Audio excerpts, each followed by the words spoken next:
कौसल्या सुप्रजा रामपूर्वा सन्ध्या प्रवर्तते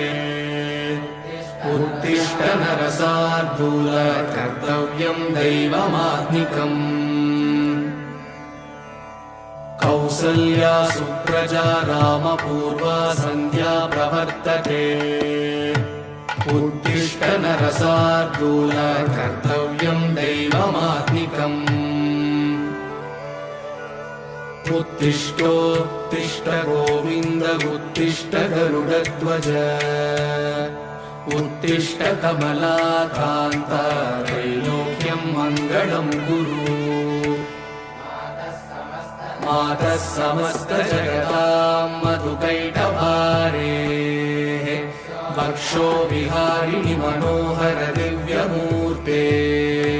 श्रीस्वामि निःश्रित जनप्रिय दानशीले श्रीवेङ्कटेश दयिते तव सुप्रभातम् तव सुप्रभातमरविन्दलोचने भवतु प्रसन्नमुखचन्द्रमण्डले विधिशङ्करेन्द्रवनिताभिरर्चिते वृषशैलनाथ दयिते दयानिधे अत्र्यादिसप्तऋषयः समुपास्य सन्ध्या आकाशसिन्धुकमलानि मनोहराणि आदाय पादयुगमर्चयितुं प्रपन्नाः शेषाद्रिशेखर विभो तव सुप्रभातम् पञ्चाननाब्जभव षण्मुखवासवाद्याः त्रैविक्रमादिचरितं विबुधास्तु वन्दी भाषापतिः पठति वासरशुद्धिमारात् शेषाद्रिशेखर विभो तव सुप्रभातम् ईषत्प्रफुल्ल सरसीरुहनारिकेलफूगद्रुमादिसुमनोहर पालिकानाम् आवादिमन्दमनिलः सह दिव्यगन्धैः शेषाद्रिशेखर विभो तव सुप्रभातम्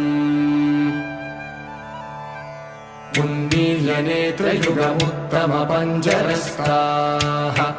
पात्रावशिष्टकदलीफलपायसानि भुक्त्वा सलीलमतकेलिसुखाः पठन्ति शेषाद्रिशेखर विभो तव सुप्रभातम् तन्त्री प्रकर्ष मधुरस्वनया विपञ्च गायत्यनन्तचरितं तव नारदोऽपि भाषा समग्रमसकृत्करसाररम्यम् शेषाद्रिशेखर विभो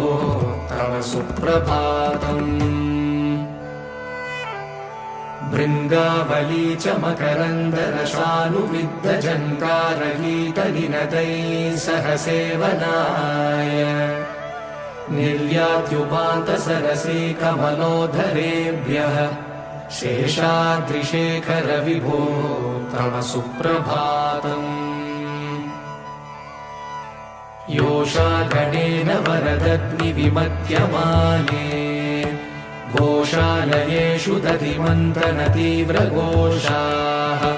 रोषात् कलिं विदधते ककुपश्च कुम्भाः शेषाद्रिशेखर विभो तव सुप्रभातम् पद्मेशमित्रशतपत्रकतालिवर्गाः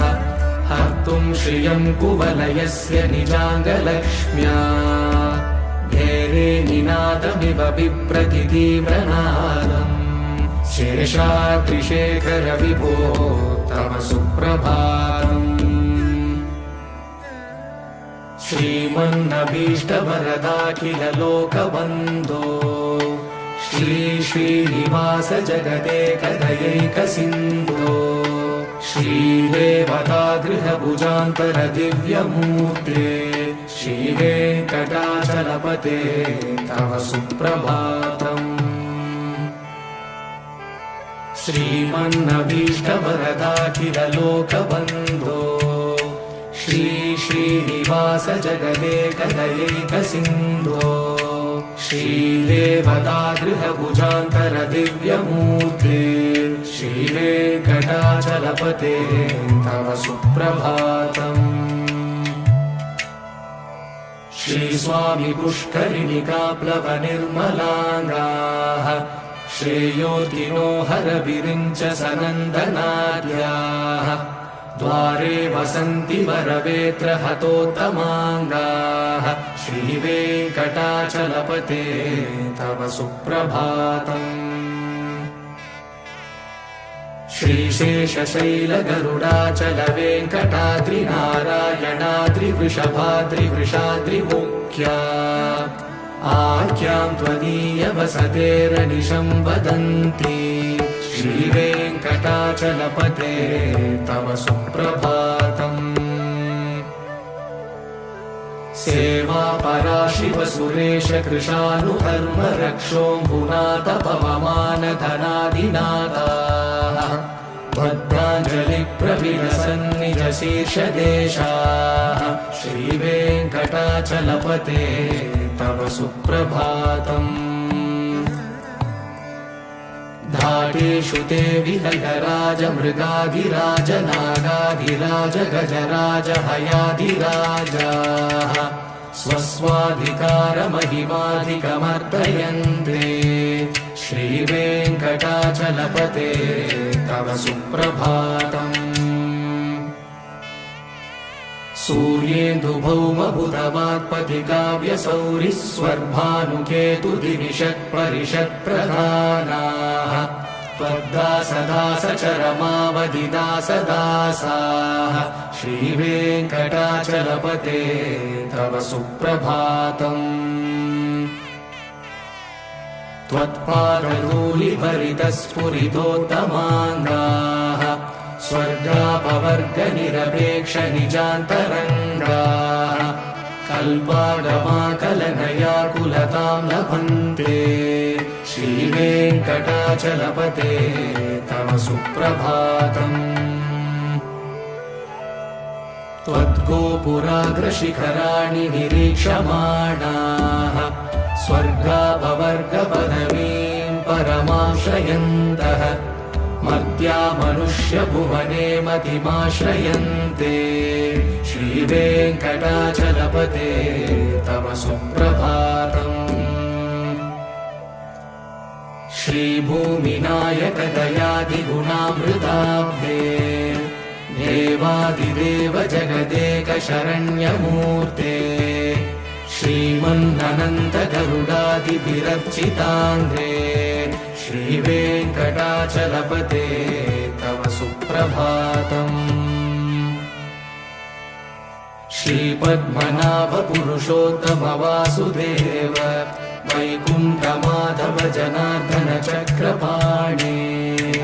श्रीवत्सचिह्न शरणागत पारिजात श्रीवेङ्कटाचलपते तव सुप्रभातम्। कन्दर्पदर्पहर सुन्दर दिव्यमूर्ते कान्ताकुचाम्बुरुह कुट्मललोलदृष्टे कल्याण निर्मल गुणाकर दिव्यकीर्ते श्रीवेङ्कटाचलपते तव सुप्रभातम्। नीलाकृते कमठकोल नृसिंहवर्णिन् स्वामिन् परश्वत तपोधन रामचन्द्र शेषांश रामय गुणन्दन कल्किरूप श्रीवेङ्कटाचलपते तव सुप्रभातम्। येलालवङ्गगणसार सुगन्धितीर्थम् दिव्यं वियत्सरिति हेमघटेषु पूर्णम् धृत्वा द्यवैदिकशिखामणयः प्रहृष्टाः तिष्ठन्ति वेङ्कटपते तव सुप्रभातम्। भास्वानुदेति विकचानि सरोरुहाणि सम्पूरयन्ति निनदैः ककुभो विहङ्गाः श्रीवैष्णवा सततमर्थितमङ्गलास्ते नामाश्रयन्ति तव वेङ्कटसुप्रभातम् ब्रह्मादयः सुरवरासमहर्षयस्ते सन्तः सनन्दनमुखास्तव योगिवर्याः दामान्तिके तव हि मङ्गलवस्तुहस्ताः श्रीवेङ्कटाचलपते तव सुप्रभातम् लक्ष्मीनिवास निरवध्य गुणैकसिन्धो संसारसागर समुत्तरणैकसेतो वेदान्तवेद्य निज वैभव भक्तभोग्य श्रीवेङ्कटाचलपते तव सुप्रभातम् लक्ष्मीनिवास निरवध्य गुणैकसिन्धो संसारसागर समुत्तरणैकसेतो वेदान्तवेद्य निज वैभव भक्तभोग्य श्रीवेङ्कटाचलपते तव सुप्रभातम् इत्थं वृषाचलपतेरिह सुप्रभातम् ये मानवाः प्रतिदिनं पठितुं प्रवृत्ताः तेषां प्रभातसमये स्मृतिरङ्गभाजा प्रज्ञां परार्थसुलभां परमां प्रसूते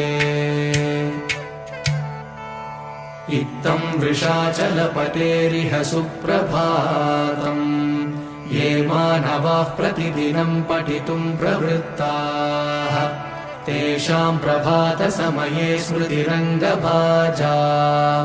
प्रज्ञां परार्थसुलभां परमां प्रसूते कमलाकुचूषुककुङ्कुमतो नियतारुणितातुलनीलतनो कमलायतलोचनलोकपते विजयी भव वेङ्कटशैलपते कमलाकुचूषुककुङ्कुमतो नियतारुणितातुलनीलतनो कमलायतलोचनलोकपते विजयी भव वेङ्कटशैलपते स चतुर्मुख षण्मुख पञ्चमुख प्रमुखाखिल दैवतमौलिमणे शरणागत वत्सल सारनिधे परिपालय मां वृषशैलपते अतिवेलदया तव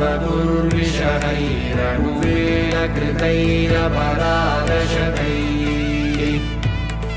भरितं त्वरितं वृषशैलपते परया कृपया परिपाहि हरे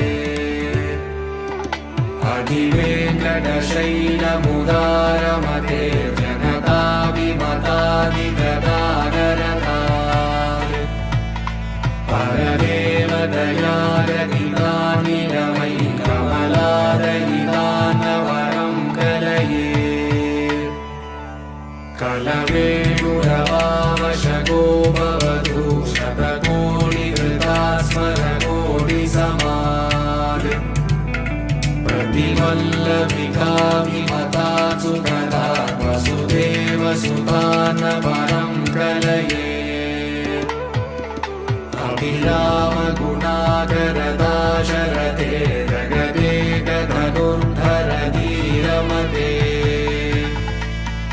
रघुनायक राम रमेश विभो वरदो भवदेव दया जलधे अवनीतनया कमनीयकरं रजनीचरचारुमुखाम्बुरुहम् रजनीचरराजतमो मिहिरं महनीयमहं रघुराममये सुमुखं सुहृदं सुलभं सुकृतं स्वनुजं च सुखायममोघशरम्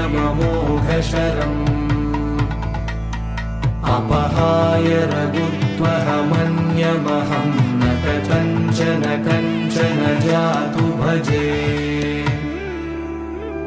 विना वेङ्कटेशं ननाथो ननाथः सदा वेङ्कटेशं स्मरामि स्मरामि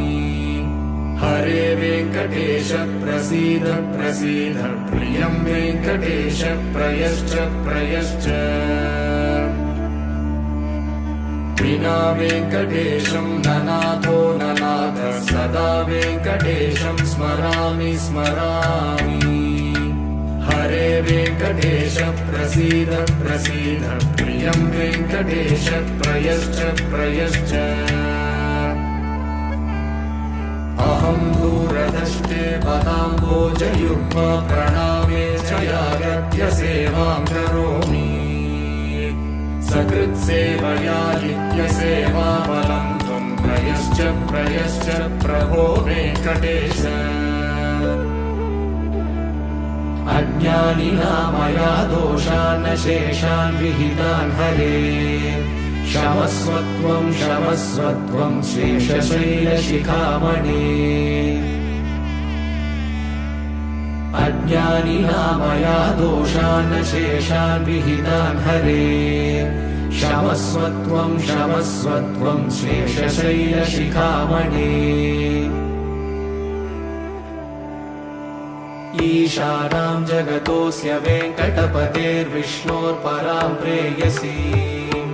तत्वक्षस्थलनित्यवासरसिकां तक्षान्तिसंवर्धिनी पद्मालङ्कृतपाणिपल्लवयुगां पद्मासनस्तां श्रियं वात्सल्यादिगुणोज्ज्वलां भगवतीं वन्दे जगन्मातरम् ईशानां जगतोऽस्य वेङ्कटपतेर्विष्णोर्परां प्रेयसीं तत्वक्षस्थलनित्यवासरसिकां तक्षान्तिसंवर्धिनी पद्मालङ्कृतपाणिपल्लवयुगां पद्मासनस्तां श्रियं वात्सल्यादिगुणोज्ज्वलां भगवतीं वन्दे जगन्मातरम् श्रीमन्कृपाजलनिधे श्रितसर्वलोकः सर्वज्ञशक्तनतवत्सल सर्वशेषिन् स्वामिन् सुशीलसुलभाश्रितपारिजात श्रीवेङ्कटेश शरणं शरणं प्रपद्ये श्रीमन्कृपाजलनिधे श्रितसर्वलोकः सर्वज्ञशक्तनतवत्सल सर्वशेषिन् स्वामिन् सुशीलसुलभाश्रितपारिजात श्रीवेङ्कटेश शरणं शरणं प्रपद्ये आनूपुरार्पितसुजातसुगन्धिपुष्पसौरभ्यसौरभकरौ समसन्निवेशौ सौम्यौ सदानुभवनेऽपि नवानुभाव्यौ श्रीवेङ्कटेश शरणं शरणं प्रपद्ये सद्यो विकासि समुदित्वरसान्द्रनागसौरभ्यनिर्भरसरोरुहसाम्यवार्ताम् सम्यक्षु साहसपदेषु विलेखयन्तौ श्रीवेङ्कटेश शरणौ शरणं प्रपद्ये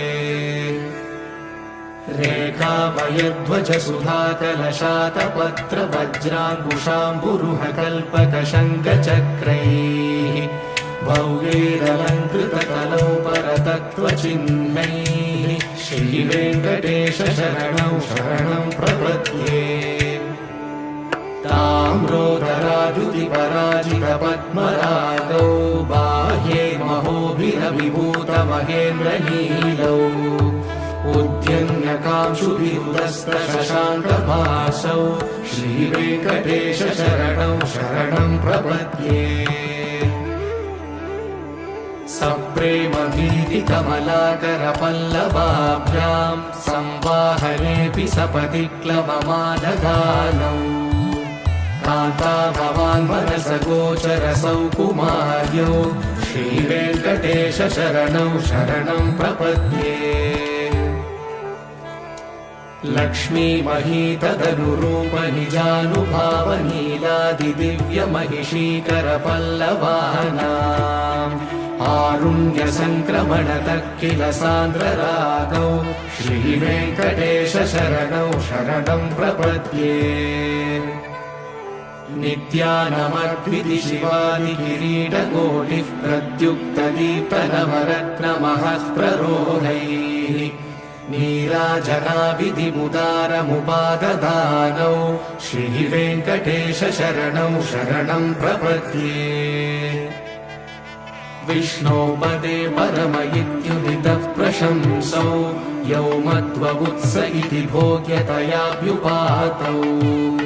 भूयस्ततेति तव पाणितलः प्रदिष्टौ श्रीवेङ्कटेश शरणौ शरणं प्रपद्ये पार्थाय तत्सदृशसारथिना त्वयैव यौ दर्शितौ स्वचरणौ शरणं व्रजेति भूयोऽपि मह्यमिह तौ करदर्शितौ ते श्रीवेङ्कटेश शरणौ शरणं प्रपद्ये मन्मूर्तिकालियफणे विकटाटवेषु श्रीवेङ्कटाद्रिशिखरे शिरसिश्रुतीनाम् चित्तेऽप्यनन्यमनसां सममाहितौ ते श्रीवेङ्कटेश शरणौ शरणं प्रपद्ये अम्लानहृष्यतवनीतरकीर्णपुष्पौ श्रीवेङ्कटाद्रिशिखराभरणायमानौ आनन्दिता किल मनोनयनौ तवैतौ श्रीवेङ्कटेश शरणौ शरणं प्रपद्ये प्रायः प्रपन्नजनता प्रथमावदाह्यौ मातुस्तनाभिवशिशोरमृतायमानौ प्राप्तौ परस्परतुलामतुलान्तरौ ते श्रीवेङ्कटेश शरणौ शरणं प्रपद्ये सत्त्वोत्तरैः सततसेव्यपदाम्बुजेन संसारतारकदयाग्रगृगञ्चलेन सौम्योपयन्तृमुनिनामवदर्शितौ ते श्रीवेङ्कटेश शरणौ शरणं प्रपद्ये सत्त्वोत्तरैः सततसेव्यपदाम्बुजेन संसारतारकदयाग्रगृगञ्चलेन सौम्योभयन्तृमुनिनामवदर्शितौ ते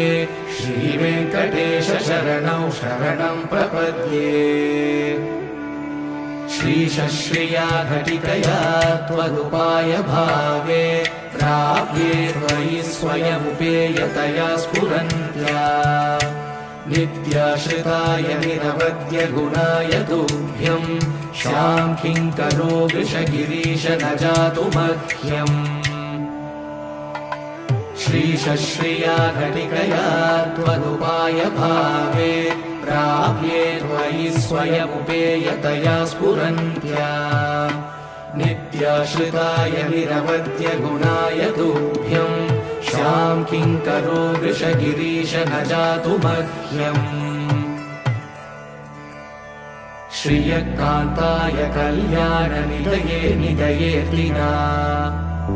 श्रीवेङ्कटनिवासाय श्रीनिवासाय मङ्गलम् श्रियकान्ताय कल्याणनिलये निलयेऽर्तिना श्रीवेङ्कटनिवासाय श्रीनिवासाय मङ्गलम् लक्ष्मी सविभ्रमालोकशुभ्रुविभ्रमचक्षुषे चक्षुषे सर्वलोकानां वेङ्कटेशाय मङ्गलम् श्रीवेङ्कटाद्रिशृङ्गाग्रमङ्गलाभरणाग्रये मङ्गलानां निवासाय श्रीनिवासाय मङ्गलम् सर्वावयव सौन्दर्य सम्पदा सर्वचेतसा सदा सम्मोहनायास्तु वेङ्कटेशाय मङ्गलम् नित्याय निरवध्याय सत्यानन्दचिदात्मने सर्वान्तरात्मने श्रीमद्वेङ्कटेशाय मङ्गलम्। स्वतः सर्वविदे सर्वशक्तये सर्वशेषिणे सुलभाय सुशीलाय वेङ्कटेशाय मङ्गलम्। परस्मै ब्रह्मणे पूर्णकामाय परमात्मने प्रयुञ्जे परतत्त्वाय वेङ्कटेशाय मङ्गलम्। आकालतत्त्वमश्रान्तमात्मनामनुपश्यता अतृप्यमृतरूपाय वेङ्कटेशाय मङ्गलम्। प्रायस्वशरणौ पुंसां शरण्यत्वेन पाणिना कृपया दिशते श्रीमद्वेङ्कटेशाय मङ्गलम्। दयामृततरङ्गिण्यास्तरङ्गैरिव शीतलैः अपाङ्गैः सिञ्चते विश्वं वेङ्कटेशाय मङ्गलम्। सद्भूषाम्बरहेतीनां सुषमावहमूर्तये सर्वार्तिशमनायास्तु वेङ्कटेशाय मङ्गलम्। श्रीवैकुण्ठविरक्ताय स्वामि पुष्करिणीतटे रमया रममाणाय वेङ्कटेशाय मङ्गलम्। श्रीवैकुण्ठविरक्ताय स्वामि पुष्करिणीतटे रमया रममाणाय वेङ्कटेशाय मङ्गलम्।